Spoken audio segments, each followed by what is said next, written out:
एक अधेड़ उम्र का राजा था जो हर वक्त परेशान रहता था। सब कुछ होते हुए भी राजा को दुख था, तो वो ये कि उसकी कोई संतान नहीं थी। राजा ने संतान प्राप्ति के लिए बड़े से बड़े विद्वान पंडित से लेकर ज्योतिषियों तक को दिखाया, पर सबने राजा की कुंडली देखकर एक ही जवाब दिया कि महाराज, आपके भाग्य में संतान सुख नहीं है। अंततः राजा एक साधु के पास वन में चला जाता है और उनके पास रहकर जी जान से उनकी सेवा करने लग जाता है। ऐसे ही समय बीतता गया। राजा को महात्मा जी की सेवा करते पूरे 12 साल हो गए। तब एक दिन साधु ने राजा से पूछा, वत्स, तुम्हें मेरी सेवा करते आज पूरे 12 साल हो गए। इन 12 सालों में न कभी मैंने तुमसे तुम्हारे यहाँ आकर मेरी सेवा करने का उद्देश्य पूछा और न ही कभी तुमने मुझसे कुछ मांगा। मैं तुम्हारी सेवा से बहुत प्रसन्न हूँ, मांगो जो भी मांगना चाहते हो। तब राजा ने हाथ जोड़ साधु महात्मा जी से कहा, महाराज, मुझे किसी चीज की कोई कमी नहीं है, बस कमी है तो एक संतान की।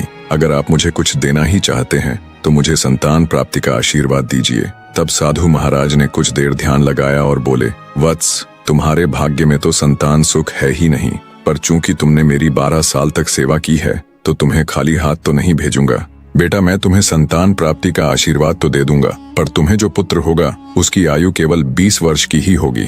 महात्मा जी की बात सुन राजा बोला, हे साधु महाराज, 20 वर्ष ही सही, हमें संतान सुख तो मिलेगा। और वैसे भी महाराज, मेरी आयु 60 वर्ष की तो हो ही चुकी है। 20 वर्ष तक तो शायद मैं भी जिंदा न रहूं। इसलिए हे महाराज, कृपया मुझे संतान प्राप्ति का आशीर्वाद दीजिए। राजा की बात सुन महात्मा जी राजा को संतान प्राप्ति का आशीर्वाद दे देते हैं। साधु महाराज को प्रणाम कर राजा खुशी खुशी अपने राज्य लौट आता है। कुछ ही दिन पश्चात महारानी गर्भवती हो जाती है। पूरे राज्य में खुशियों का माहौल था। तय समय पर महारानी जी ने एक बिल्कुल स्वस्थ पुत्र को जन्म दिया। ये देख राजा की खुशी का ठिकाना न रहा। राजा ने अपने पुत्र का नाम वीरध्वज रखा। वीरध्वज जब थोड़ा बड़ा हुआ तो राजा ने उसको शिक्षा ग्रहण करने के लिए बाहर भेजने की बजाय राजमहल में ही उसकी शिक्षा की व्यवस्था कर दी। समय बीतता गया।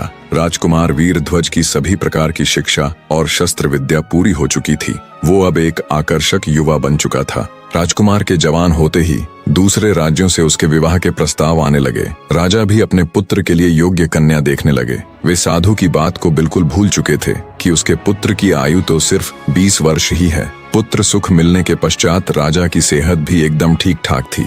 जब उसके पुत्र का 20वां साल लगा तब राजा को साधु की बात याद आई। बात याद आते ही राजा फिर चिंता में रहने लगा। जब रानी को राजा की चिंता का कारण पता चला तो वो भी चिंतित हो उठी। फिर कुछ सोचकर रानी बोली, महाराज, आपको फिर से उन्हीं महात्मा के पास जाना चाहिए। वो अवश्य ही इस समस्या का कुछ हल जरूर बताएंगे। राजा को रानी की बात बिल्कुल ठीक लगी। राजा तुरंत वन की ओर निकल पड़ता है।